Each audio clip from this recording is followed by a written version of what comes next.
So, welcome everyone. My name is Penny Wright. On behalf of all of us at the Rogers Memorial Library, thank you for coming here today. I'll just give you a little brief history. I met Betsy Horn at a yoga class at Ananda, and we got chatting, and I learned a little bit about the kind of work she has done and just a little bit about her experiences. So the more I learned, the more interested I became, and I thought that she would be a wonderful guest to have here at the library for many reasons. I'm currently reading her book, and I really love this book, and she does have a few for sale if you're inclined afterwards. But I'll tell you a few things about her. Betsy was born in Connecticut. She attended schools there and in New York and in Switzerland, and returned, well, this is a good moment to turn off the phones, isn't it? Yeah. Returned to New York at the time the world of women was exploding. She created corporate art collections, then joined the advertising and fashion staff at Harper's Bazaar magazine, before ending up at Sotheby's, New York, in the paintings department. After her marriage, she moved to London, where she lived for 25 years and where she raised her 2 daughters. During this time, she worked for British Vogue and other publications as photographer. She did location finding for Town and Country magazine, as well as worked in the advertising department for that publication. Returning to the United States in a new marriage, she began to study acting, working with 2 legends, Stella Adler and the founder of the Actors Studio, Robert Lewis, as well as Earl Hyman, the father on The Cosby Show. Over those years of study, a cabaret singing act developed, the result of which was many gigs in nightclubs and private venues, either as a solo act or with other performers.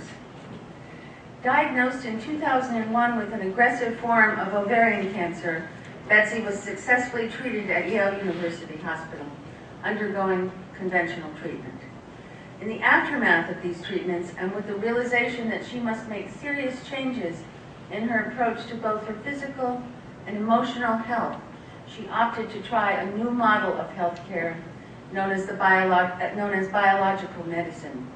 This approach treats the whole person, strengthening and detoxing the body, while also seeking to identify the root causes of problems, and not simply looking to remove obvious symptoms. Her book, A Little Touch of Cancer and How It Made Me Well, is an honest account of her experiences dealing with the diagnosis and the aftermath. Subsequently, in good health, she has gone on to be Miss Senior Florida and a finalist. She would certainly be Miss Senior Southampton if she were here all the time, anyway, if we had one. And a finalist in the Miss Senior America pageant, Ms. Senior, I would say, right? Yep. In Atlantic City. She's also become a health and wellness and beauty advisor and specialist for women over 50, even though she's not over 50, no. And is currently embarking on a series of mysteries, which include a major protagonist who has been a beauty queen, a singer, and is now a sleuth. She continues to be an advocate for seniors and for proactive, joyful living. Betsy is married and has 2 daughters, 3 grandchildren, and she lives in Florida, here in Southampton, and in a castle in Scotland. Please welcome Betsy Horn.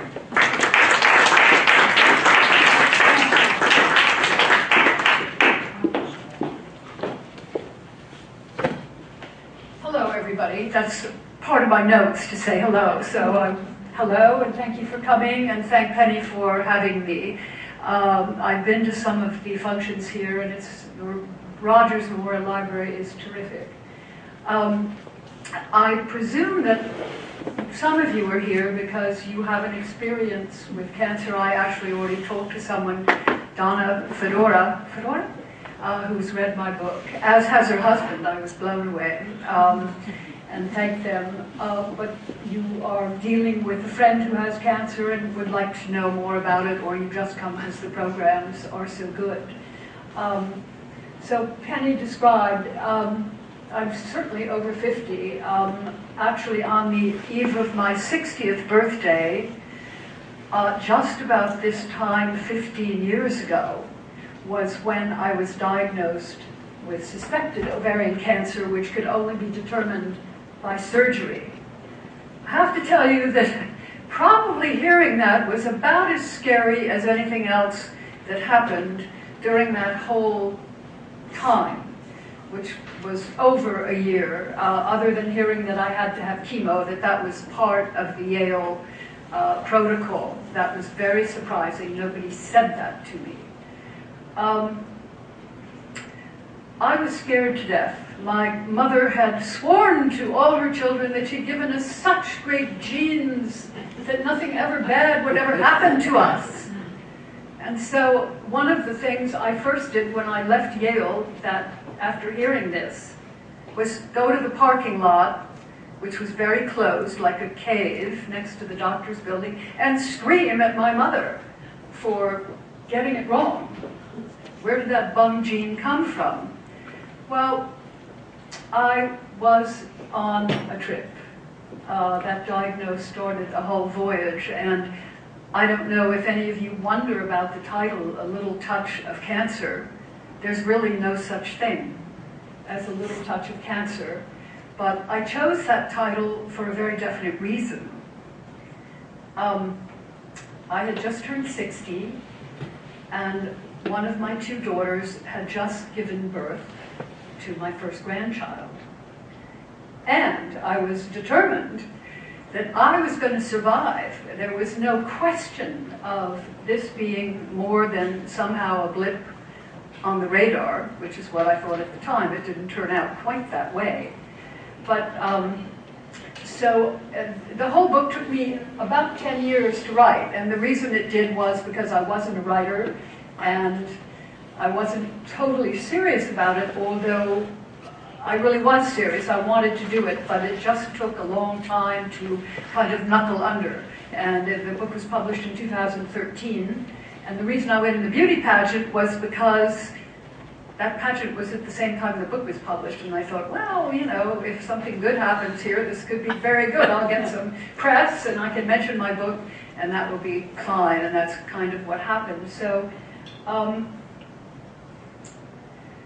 back to what happened. I want to just say, and I have never felt a victim, and I never said, why me? I have enough experience with life, as I'm sure everyone in this room has had life experiences that have altered their thinking or made them make changes. What I have found is that normally you don't make the changes unless you have to. And I'm not woo-woo about this, but I wonder sometimes if I had to get cancer to make the changes. And I think that's an amazing thing to say in a way. I mean, not that I'm amazing, but that life does seem to provide moments when it's really, you got to make the change or you're not going to do very well. And who knows what sort of divine or other interference comes into it. I have learned, I think, that the body has tremendous wisdom and a great capacity to heal itself if we will get out of its way. And what I learned over many visits to this alternative way of being treated, a clinic in Switzerland, is that it takes a lot of work and a lot of time to get out of our body's way. But let me back up a little bit. So I got the diagnosis. I was in total shock. I started by saying I don't think I'm a victim. I've never felt that. But I just want to say that I had my life growing up was hard.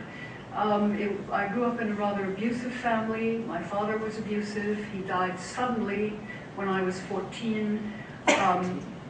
My mother was not very maternal. She was interested in progressing with her life. So the family sort of fell apart. And as I look back, I felt that really from about the age of 14 or 15, I was raising myself. Well, sometimes things happen when you don't have the right nurturing and guidance. We can't process all the information that is coming to us. And so we don't progress. We make sometimes decisions that aren't the right decisions or the best decisions for us. But anyway, I think that's kind of what happened to me. I was, as I look back, I think that if things had been otherwise, I would have had a different sort of trajectory. However, I'm extremely happy with my life now, so I'm not complaining. But about not being able to process things, one of the issues that came up in my curing after I did the conventional treatment was that I was stuck in my sympathetic nervous system. Now, I don't know, I'm sure you've all heard of the autonomic nervous system. Maybe you know something about it, but there are two parts to that. There's the sympathetic, which is fight and flight. The bear is coming at you fast. Do you stay and fight it, or do you run like mad to get away from it? That's what the sympathetic nervous system prepares us for. But it also, if you're stuck in it, you're constantly wearing down your adrenal glands, the adrenaline.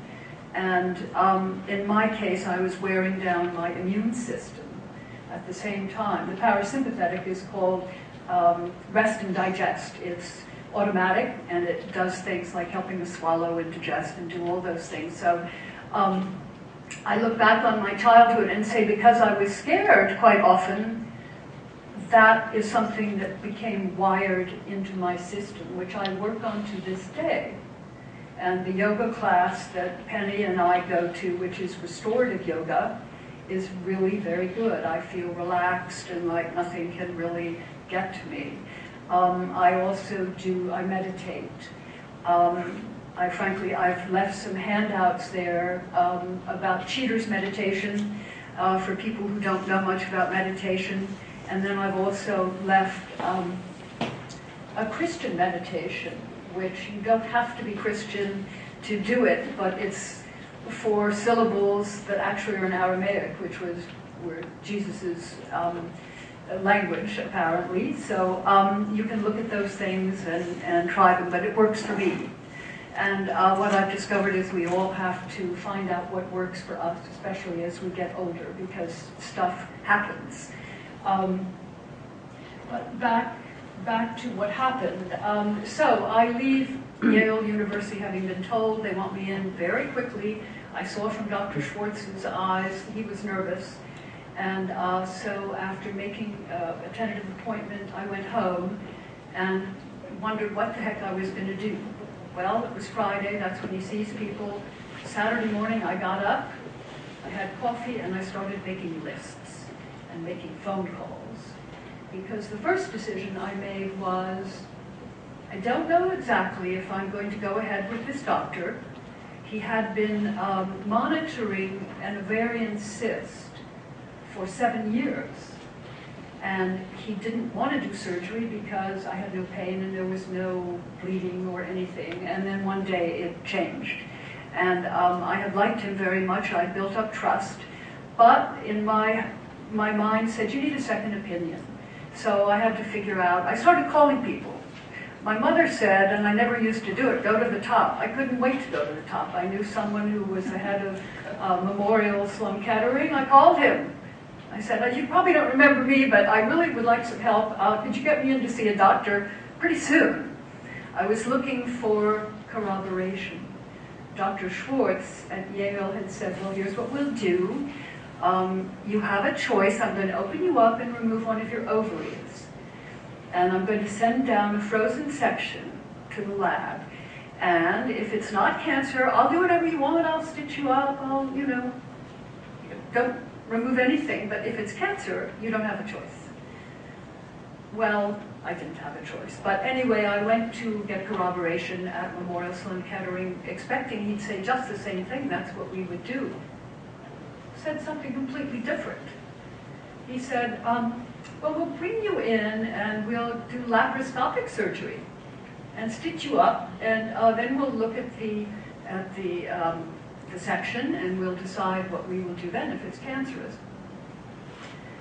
So, I thought, usually I would blame my mother for going to see another doctor if I had to go back to the other doctor and say, I really didn't want to do it, but my mother made me do it. But I had to be honest and say, look, I just got a second opinion. What do you think?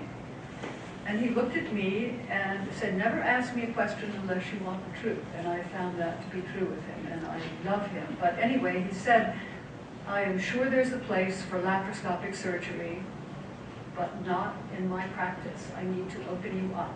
Do you know what would happen if I removed that, or what they would do to you? I said, no. He said, well, they put a hood of some kind over the ovary and take it out. But cells can scatter, and you could get cancer cells in your abdomen. Now, he's not a scaremonger, but he said that's what could happen. I said, well, I'm certainly not doing that. So that was the end of my trip to Memorial. My former husband, I was divorced at the time. I had been divorced twice. I'm back with one of those husbands. I'll tell anybody who wants to ask the question. Which one? They know. The Fedoras know.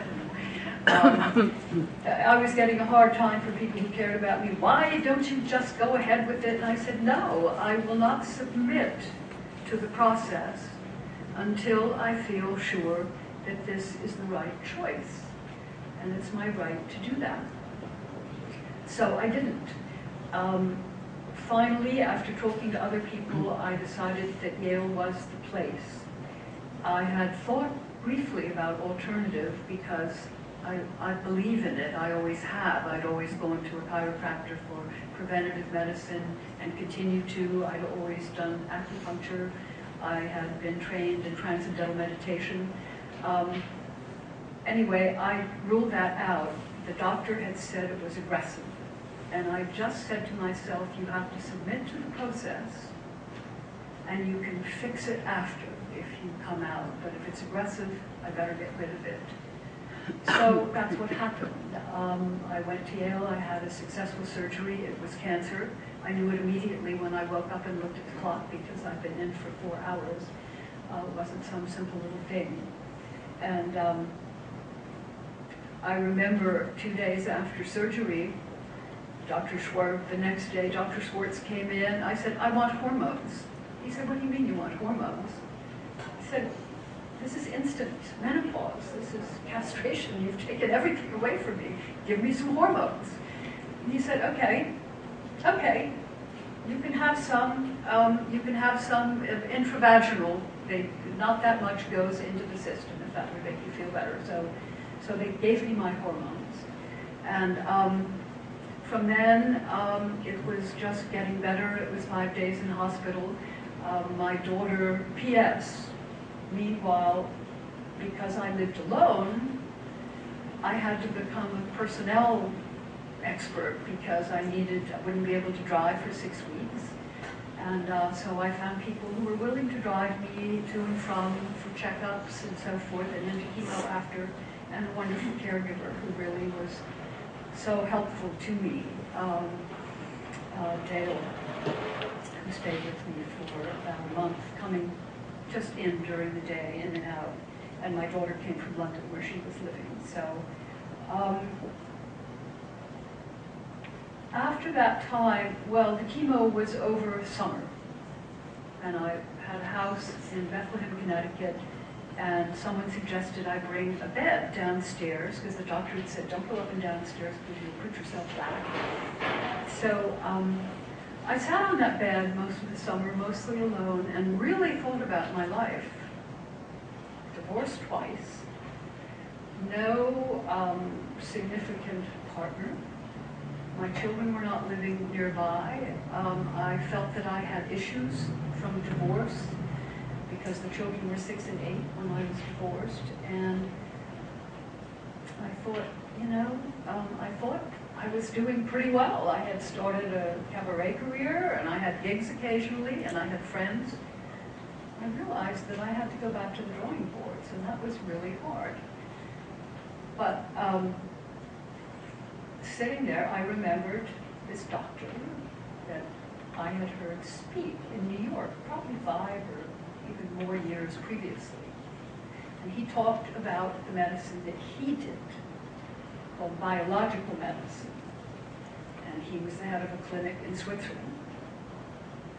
Well, I had gone to school for a year in Switzerland. I was sent there by my mother to, she was having some hard times. So it was one of the greatest years in my life. I learned to speak French, I learned to ski, I really liked the Swiss. And so I thought, well, I'm trying to find out about this clinic that treats the whole person. And I did. He was doing a seminar up in Massachusetts, and I went up to hear him, and I thought what he was talking about was very interesting. And it was very complex. So he was saying that, as Penny said from my bio, that we are more than a series of our organs. The role of the conventional orthodox physician in Western medicine or allopathic medicine is to remove symptoms.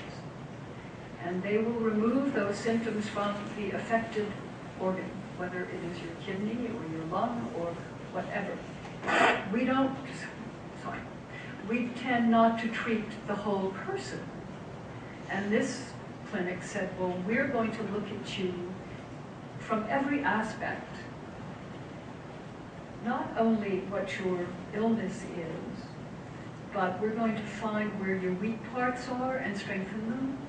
We're going to further strengthen your strong parts.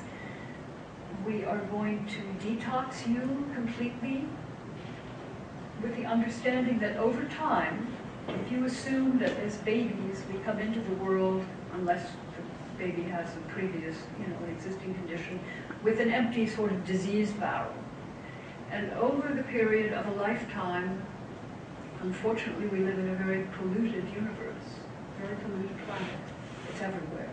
In our water, we know from Flint, Michigan right now, and it seems to be in other places around the country.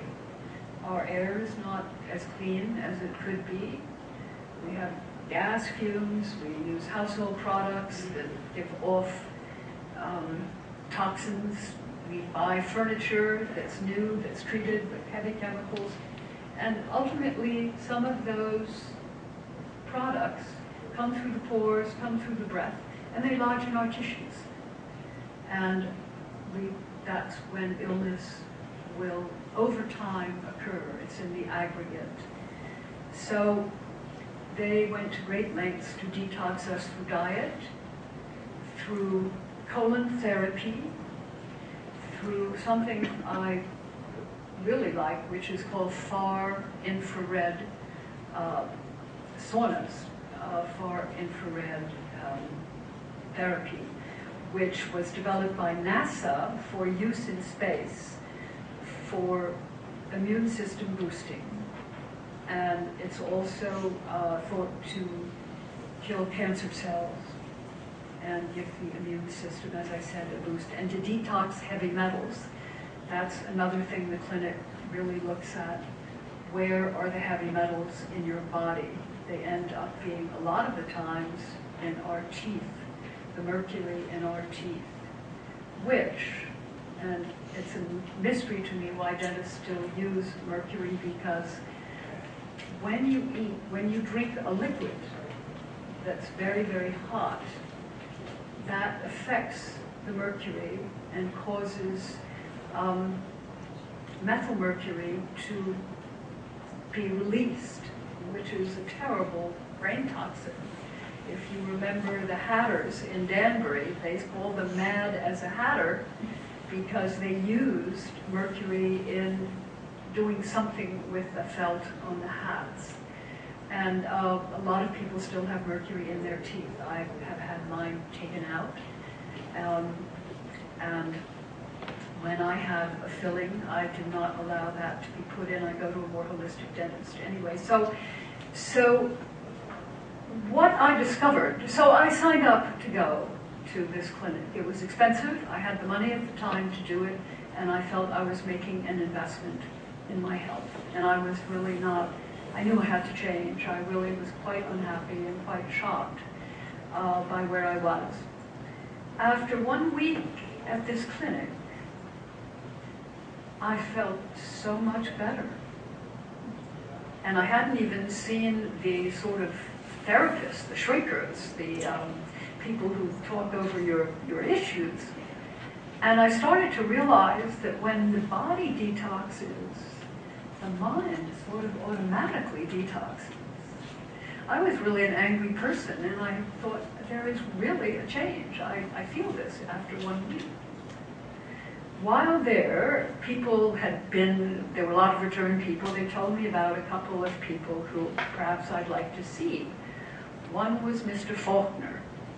Mr. Faulkner is American, and he is Mr. Tricky, I can tell you. I was waiting for him in the waiting room, and he came in. He had sort of pale blue eyes and pale red hair and button-down shirt rolled up. He came from Prospect, Kentucky, and I went up to his office, and he believed in the work of Rudolf Steiner, who created something called anthroposophic thinking and medicine, and a form of organic farming that is so way above normal organic farming.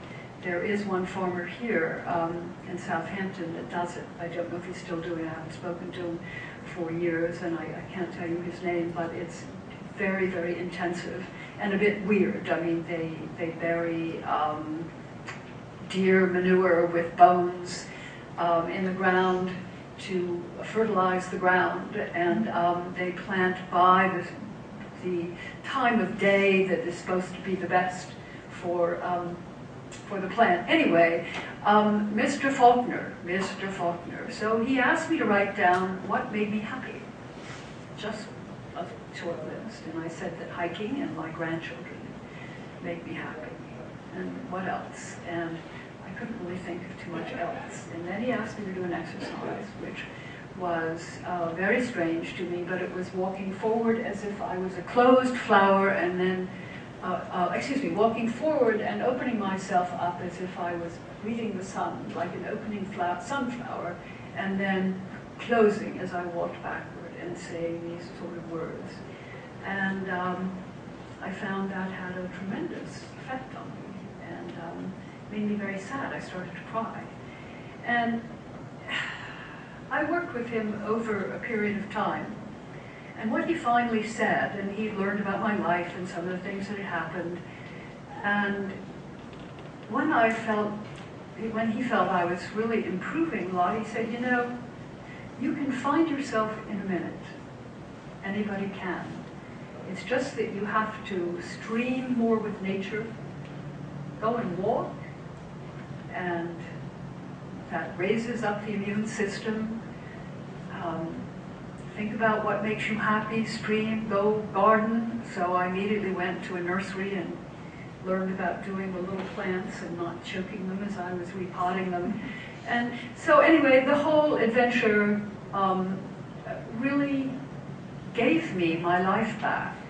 It helped me become the person I am today, who in my view is functional.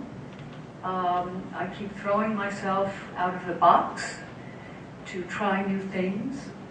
I have a better relationship with my children, or one of them anyway.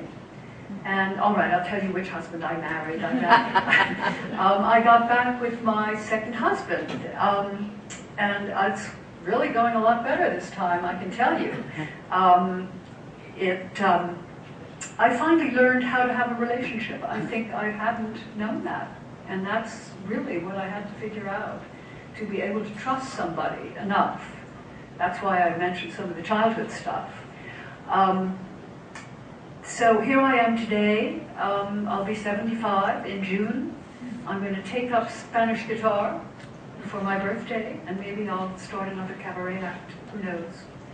But I'd love to answer any questions you may have, and if anybody'd like to talk to me privately, I'm here for you. I have all the time in the world.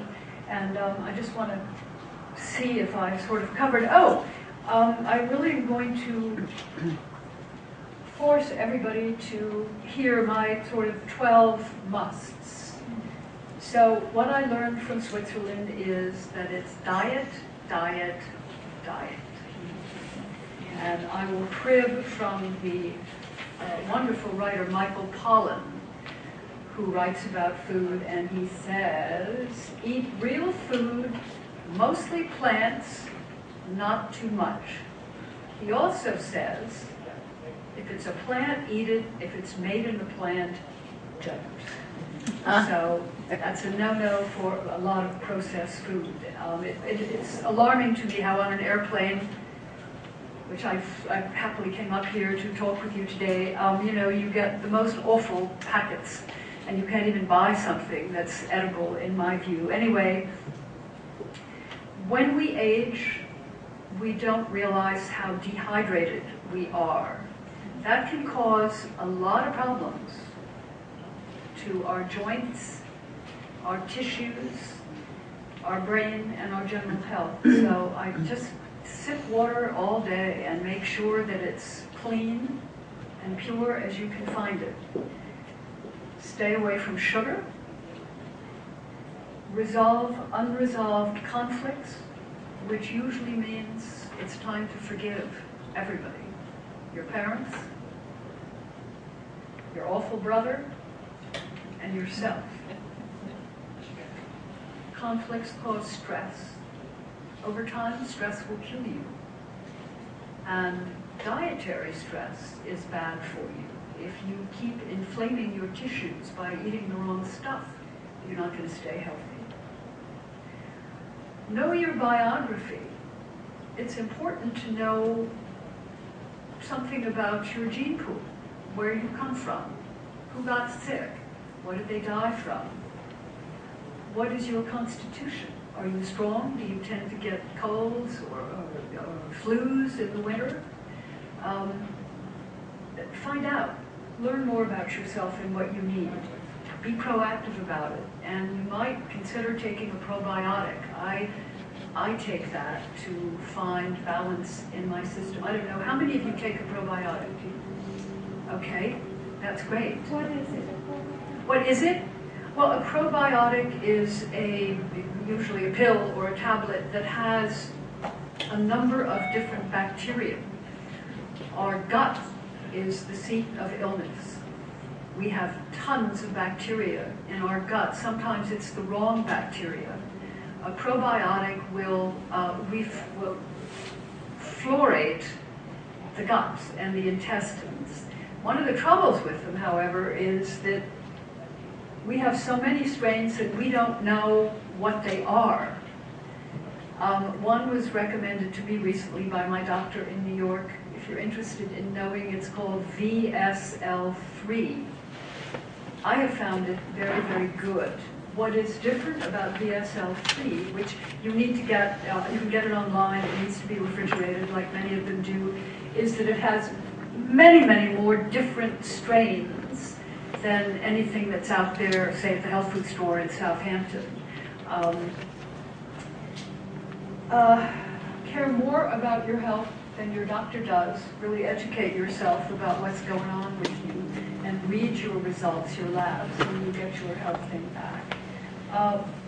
Move, exercise, walk, go outside, really do stuff. Movement will keep you alive for longer. I don't believe that 70 is the new 40. I think 70 is 70. But you can do a lot to make it seem like it's 40. And you can, through diet, movement, how you think about things, your outlook in life, and how you engage with other people. Take the right supplements. Find out what they may be. Make sure they're good ones, because you're feeding critters. You want to make sure that you're feeding what you need to feed and not the wrong critters. So ask your doctor if he knows. work on posture and balance. That's one of the big agers. Stand up straight, do stuff to make yourself do that. Yes, good, very good. And engage with life and never stop, because it's here to be enjoyed. This is Dr. Rao's book, and he talks about his medicine. It's called The Swiss Secret. You can get it online. He speaks in the United States quite often, so you could go to look him up and find out where he might be speaking. The Swiss Secret. It's chocolate. Where is the clinic? I was just asked, where is his clinic? Dr. Rao's clinic is in Switzerland, in the German-speaking part of Switzerland. Can you fly spell to his Zurich. name? Sorry? Can you spell his name? Rao, R-A-U. Thomas Rao.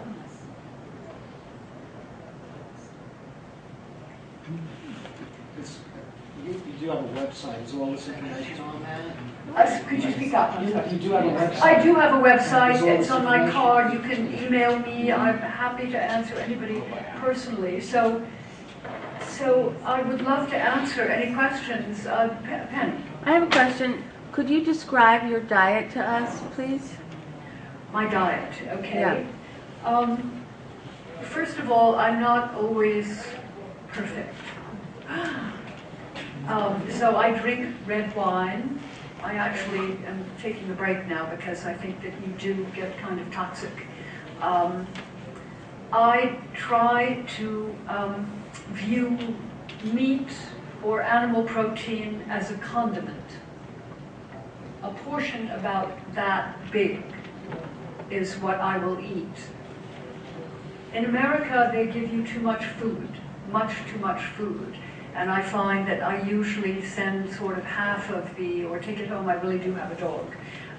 So I take it home for the dog, with nobody raising an eyebrow. But a lot of vegetables and not a lot of sugary things. Now, it depends where I am. If I'm in Florida, where it's hot, I will make a smoothie for breakfast.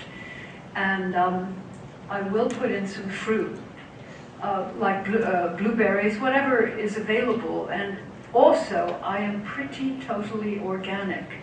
I'd rather buy less and make sure it is organic so that I know it has not been sprayed with insecticides, pesticides, preservatives, or whatever.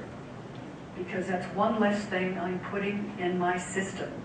So I will fill up the Vitamix holder with water, a couple of ice cubes. I might put in half a banana, an apple cut up into pieces. I have some greens. I actually sell them online. They're organic greens, and they're the equivalent of 6 or 7 portions of freeze-dried organic vegetables. And so I throw in a tablespoon of that.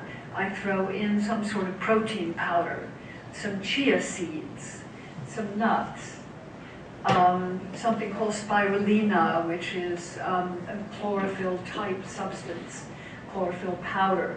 I love spices and herbs. Turmeric, that yellow spice, is called the great cell cleaner. I'll whack in a tablespoon of that. Apropos of spices and herbs, it's very important where you source them. There's a very interesting book called Eating on the Wild Side. I should put that up on my website, that talks about turmeric, for example, is indigenous to India and China.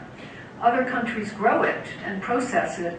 If you get just any old turmeric from the grocery store, it's likely to be a combination of different countries.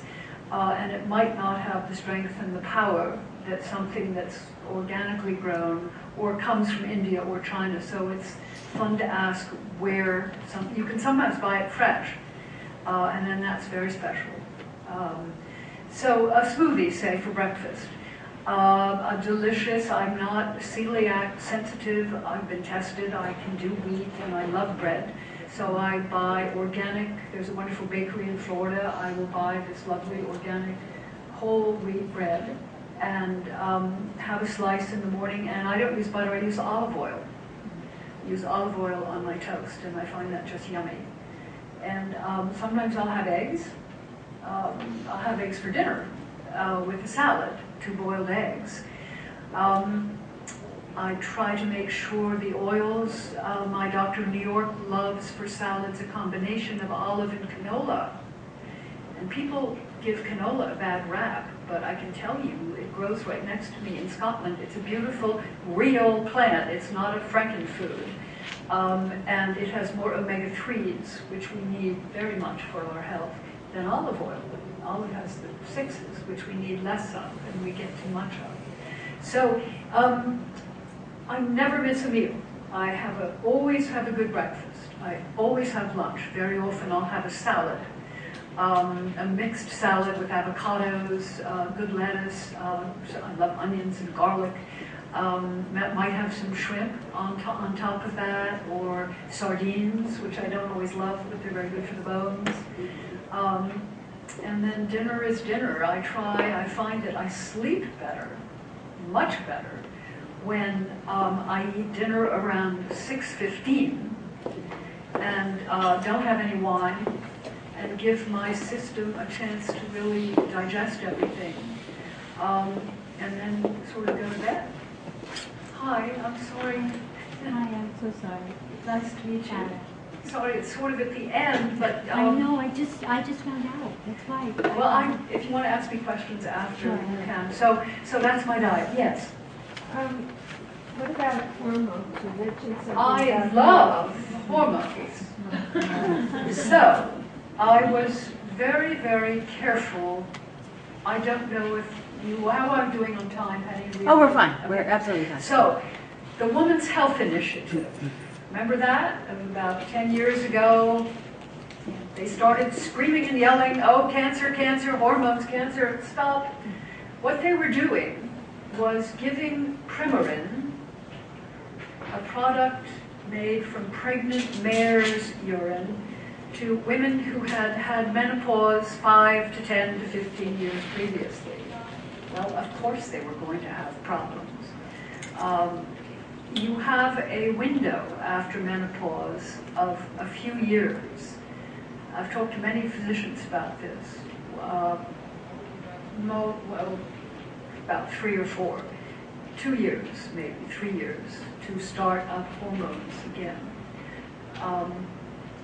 The caveat is if you've had an estrogen-dependent cancer, obviously you're probably not going to be allowed to have hormones. Although the intravaginal hormone, the Vagifem, Yale allows that because the absorption into the bloodstream is minimal. It's something like 1%. And for our tissues atrophy. So the Vagifem helps lubricate those vaginal tissues, and we're all happier. Everybody's happier. So my answer to you is this. 2 years after the chemo, I remembered another doctor I had heard speak at Rockefeller University in New York. It was a panel on hormones. It was mostly gynecologists who had practices in New York, and then Dominique Torrent-Alleron, a teacher, a professor at Columbia, who did not have a practice, she did not have rent to pay, and she didn't have medical insurance to have to protect her, and therefore she was happy to say what she felt about hormones, having had a lab in estrogen for over 30 years. And basically she said the body needs it, and there hadn't been, that the Women's Health Initiative had been wrong to scream about estrogen. It was the progestin, That's right. the progesterone, the synthetic progesterone that caused all the problems. So you agree with that? I do. I've been taking hormones for many years. Well, and the doctor in New York, I ask him periodically, he's actually 2 recently. I went to the gynecologist in New York, but I don't always see in my internist in New York City, he said, keep taking the hormones. I have women 80s, 90s who take them. And so instead of cycling, which I did for a while, I have a compounded estradiol, and I take it every day. I take the lid off in the morning, I twist it twice, and I get that, tiny bit here, and I rub it on my arms or sometimes on my legs. I also take a testosterone just to feel sort of itty, and that goes here, and then at night I take a progesterone tablet, all bio-identical. It's the same molecule that I have, not a horse. That's all. Yeah. In your book, you mentioned Can you that speak took- up? I'm sorry. In your book, you mentioned that you took mistletoe shots. I did. Mistletoe is very much used in Europe as a palliative, if not a cure. Memorial, if you need to go, please, I fully understand. Anybody who needs to leave, if we're running over, please feel free. I don't have hurt feelings, I understand. Thank you for coming. Thank you. So Memorial Sloan Kettering did tests on it, and they didn't find any use for it, but they wouldn't. My husband has just been treated there, incidentally, for bladder cancer, and he couldn't be happier with the outcome. But Memorial is not an alternative. They do not have an alternative approach. So they wouldn't have tested. Besides, everybody's different. That's the beauty of biological medicine. What works for Joe doesn't work for Jim. And they gave me mistletoe, and I injected it subcutaneously. You take a sort of pinch there and a little short needle. The book says, I go into the pharmacy at the clinic, and she looks at me and says, in sort of Schweizerdeutsch, well, would you like the long needles or the short needles? I said, I don't want needles at all. I'll take the short ones. So you learn how to fill it up. It doesn't matter about air because it's not really going into the bloodstream. And I think it made me feel better. It did. Yes? I had taken hormones. They gave it to me. I'm stage 4 already. Oh. So the chemos are making me, I think, worse. And I tell them, no, stop this. No, stop this. And the last one, they gave me a hormone and to try. And the anxiety it gave me was unbelievable. Was it the anxiety that you were taking something that might hurt you more, or it made you anxious? No, maybe. What was the hormone? Do you know? No, I forget. But I called them and I said, I cannot live like this with my stomach in a knot. No. Go for a week and see how to get into your system. And I said, no, I'm stopping it now. Okay. So Well, you have every right, in my opinion, to do that. Oh, I do. Because you were listening and you didn't want to feel that. no, I didn't want to feel that way at all. And so now I'm not on anything. I had to have, when it came back, it attacked my abdomen and my kidneys. So now I have to go and get stents removed, and new stents put in my kidneys. So my kidneys are doing okay. I'm doing all right. Good. Yeah. Good. Well, I'm rooting for you. Yeah, well, why not? And I think everybody in this room is rooting for you. I'm a fighter. I'm not going to Good. work. Good. Good. Well, I wish you all the best. Thank you very If you want much. to talk afterwards, Yeah. I'm happy to do that. Yeah. Anybody else? Yeah, I had a question. What stage cancer when you first? I was very lucky. It was stage 1. It was stage 1. So there is a very high possibility that you can get it. And it's done. On the other hand, I was not going to take any chances of, if you continue to do what you did before, I thought I had a good chance of perhaps it coming back. So I And they was, never came back. no, and recently Dr. Schwartz at Yale, I went to see him, and I said, look, come on, it's been 14 years. He said, Mrs. Horn, it's highly unlikely that after 14 years, with a very aggressive cancer, that it would come back. And I had to think about that for a minute, but of course, it made sense. If something's aggressive, it's going to come back and try and get you. So if it hadn't in that amount, I don't want to tempt the gods either, but if it hadn't come back, he felt it was highly unlikely that it would. You had a question? Your skin is radiant, and I tend to have solar keratosis problems. Are there any protocols that Dr. Rao has given you that's helped you with your skin? Well, I think that the diet and hydration has helped a lot.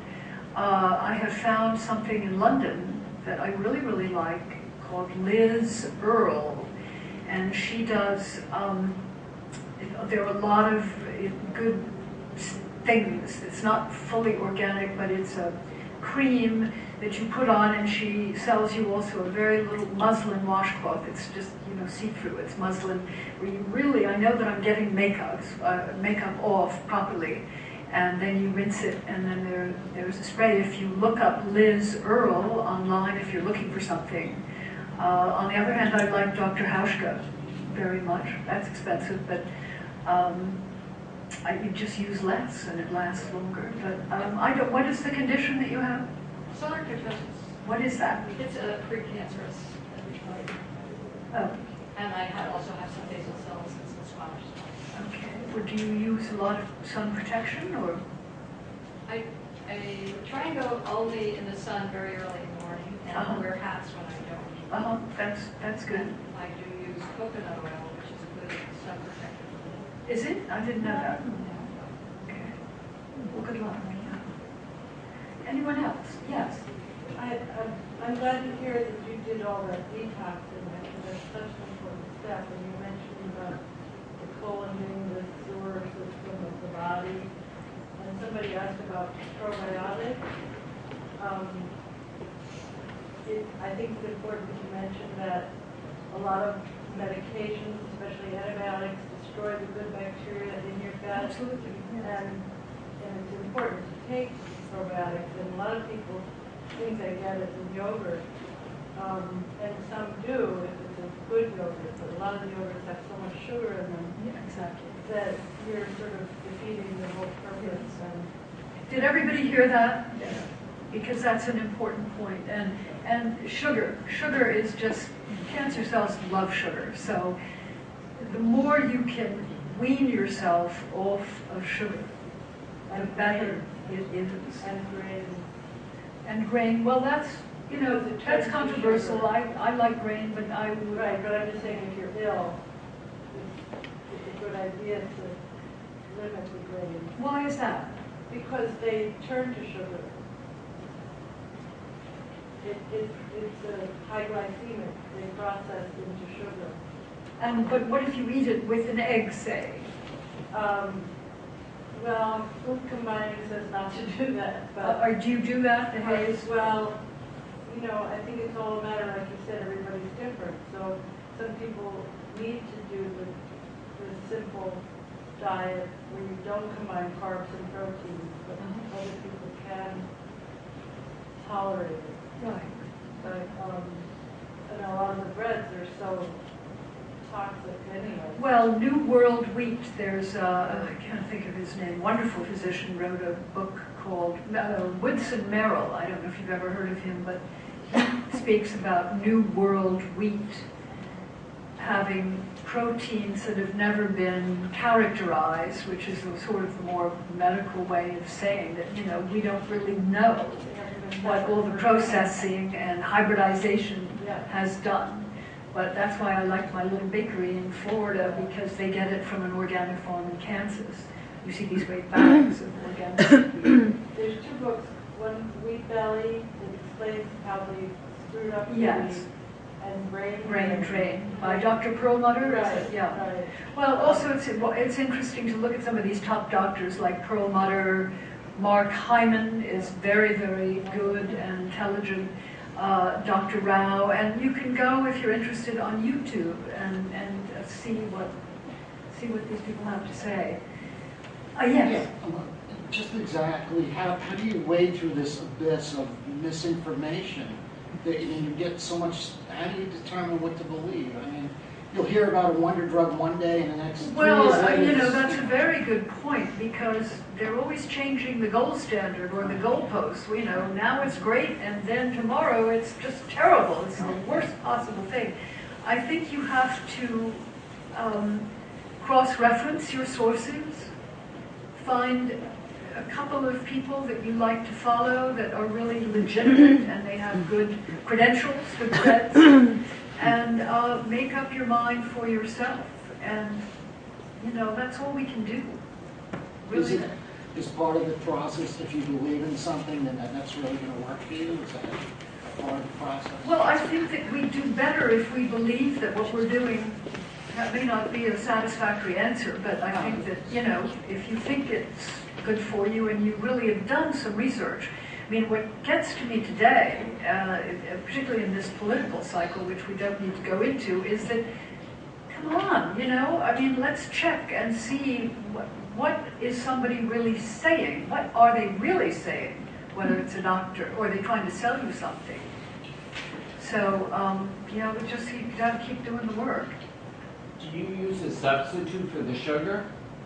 Well, there are several substitutes, but it's stevia is a plant sugar, and I don't know enough to know if the effect of that is the same as sugar. And of course, there are hidden sugars in foods, as this lady was saying about wheat, what turns to sugar. Agave? Well, it's sugar. I mean, it's just may have a lower glycemic load. Do you want to have something to say about that? Agave is pretty high glycemic. So it'll spike the insulin. So you have two things, a glycemic index and a glycemic load. Right. One is how high it spikes, but another is really how it affects your body. How strong is the load? And you can find that out by, I should have brought that handout. So I think just be careful. Enjoy your sugar, but be wise. Be wise. Oh, yeah, go ahead. No, go ahead. No, I want to thank you so much for such an interesting presentation. I'd also like to go back to one of the things you said, because I'm not saying it's more important than diet, but physical exercise has been huge. proven Absolutely in huge, studies yes. all over the world. It would be number two. To be Yep. absolutely one of the most important things that people with any kind of cancer should try to do. Absolutely. It doesn't have to be more than 30 to 60 So Susan's absolutely right, yes. I minutes thought I of mentioned walking that, a day. You did mention it, but I'm kind of just No, it's saying I think hugely it's so important. important, Yeah. along with diet, Yes. to do that. Betsy, how do you feel better? Just tell us how you feel now compared to how you, I mean, because we're seeing the after, and it's great. I mean, you seem great and you look great. Do you feel much better than you did before you ever got cancer? Absolutely, absolutely. But looking at something with hindsight, the 2020 hindsight, I thought I was pretty good. But I would keep getting little illnesses, and I was still smoking, and probably drinking too much wine, and sort of burning the candle at both ends. And along with that, I think mentally, I was depressed and not happy. I remember looking at myself in the mirror one evening. I was at the opera with friends, and I went to the ladies' room, and I caught my face, and I thought, you are not happy. You're not a happy person. And now I do feel happy. That's do. wonderful. And productive. Yeah. So, anyway, one last I just question. wanted to know about this, read the right books for right now. What do you mean by that? Well, you know, we all face challenges all the time. I'm sure you have things perhaps that are going on that you need to think about. Maybe some health issue, or maybe some internal wanting to improve your spiritual life or your ability to engage. I just mean, find out, you know, do the work. Keep working on yourself. And there's so many books on health and well-being and meditation and movement and So that's all that it means, is just stay engaged and keep looking out for what is right for you and working on yourself. Thank you very much. Well, thank you.